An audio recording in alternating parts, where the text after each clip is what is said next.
नमस्कार, आप देख रहे हैं इंडिया पब्लिक खबर और मैं हूं अर्जिता। उत्तर प्रदेश में 69,000 शिक्षक भर्ती का मामला लगातार चर्चा में बना हुआ है। वहीं इसको लेकर अभ्यर्थियों का प्रदर्शन भी जारी है। इसी क्रम में आज अभ्यर्थियों ने विधानसभा के बाहर धरना प्रदर्शन किया। अभ्यर्थी सरकार की तरफ से निकाली गई 17,000 शिक्षक भर्ती की संख्या को बढ़ाकर 97,000 करने की मांग कर रहे हैं। सैकड़ों की संख्या में पहुंचे अभ्यर्थियों का कहना है कि जब तक उनकी मांग पूरी नहीं होती है तब तक वो यही बैठे रहेंगे। वहीं बीते सोमवार को भी अभ्यर्थी भीषण ठंड में तड़के सुबह ही बेसिक शिक्षा मंत्री डॉक्टर सतीश द्विवेदी के आवास का घेराव करने पहुंच गए थे। अभ्यर्थियों ने मंत्री आवास पर जमकर नारेबाजी की और प्रदर्शन शुरू कर दिया। हालांकि मौके पर पहुंची पुलिस ने कुछ अभ्यर्थियों को गिरफ्तार कर इको गार्डन भेज दिया था, लेकिन अभ्यर्थी अपनी मांगों को लेकर अड़े हुए हैं। अभ्यर्थियों का आरोप है कि मुख्यमंत्री ने अभ्यर्थियों से हुई मुलाकात में 27% और 21% आरक्षण पूरा करने का आदेश दिया था, लेकिन अधिकारी भर्ती में आरक्षण पूरा किए बिना 6,000 सीट पर भर्ती करके मामला निपटाने की कोशिश कर रहे हैं। जबकि 29 अप्रैल 2021 को इस भर्ती में राष्ट्रीय पिछड़ा वर्ग आयोग ने भी घोटाला मानते हुए अपनी एक रिपोर्ट जारी की है।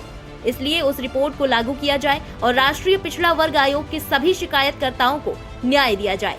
अभ्यर्थियों का कहना है कि इस भर्ती में 19,000 से ज्यादा सीटों पर आरक्षण घोटाला हुआ है। बावजूद इसके सरकार मात्र 6,000 सीटों पर नियुक्ति करा रही है। बता दें कि बीते शुक्रवार को 69,000 सहायक अध्यापक भर्ती प्रक्रिया में प्रभावित आरक्षित वर्ग के अभ्यर्थियों को सरकार ने 6,000 लोगों को नौकरी देने का निर्णय लिया था। वहीं 17,000 रिक्त पदों पर नई भर्ती कराने का फैसला लिया था। बेसिक शिक्षा मंत्री डॉक्टर सतीश चंद्र द्विवेदी ने कहा था कि चयनित अभ्यर्थियों की सूची को 28 दिसंबर 2021 तक तैयार कर लिया जाएगा। इसके बाद 30 दिसंबर को राज्य सूचना विज्ञान केंद्र की वेबसाइट पर इस लिस्ट को प्रकाशित भी कर दिया जाएगा। वहीं 3 से 5 जनवरी तक अभिलेखों के परीक्षण के बाद 6 जनवरी को अभ्यर्थियों को नियुक्ति पत्र वितरित कर दिए जाएंगे।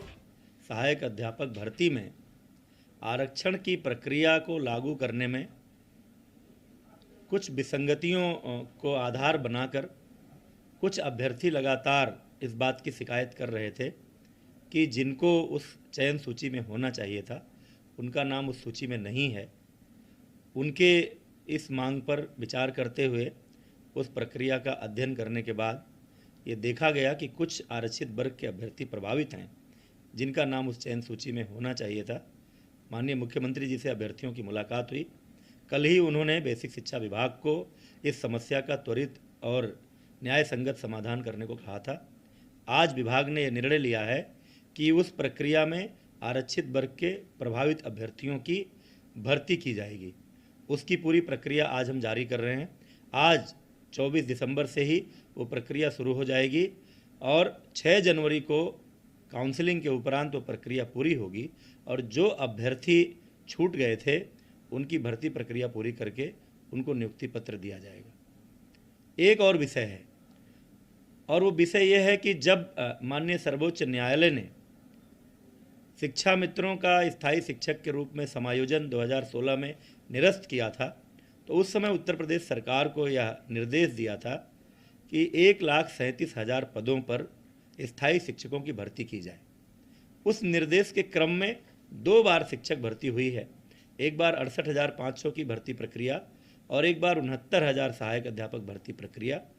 आज जो अभी हम घोषणा कर रहे हैं जिसमें आरक्षित वर्ग के कुछ छूटे हुए अभ्यर्थियों की भर्ती की जाएगी, इसको शामिल करते हुए 68,500 की भर्ती प्रक्रिया में लगभग 45,000 जो शिक्षक भर्ती हुए थे, 69,000 की भर्ती प्रक्रिया में 68,000 से अधिक जो शिक्षक भर्ती हुए थे और इस सुधार के बाद जो पद भर्ती किए जाएंगे 1,37,000 पदों के सापेक्ष लगभग 17,000 पद रिक्त रह जाएंगे।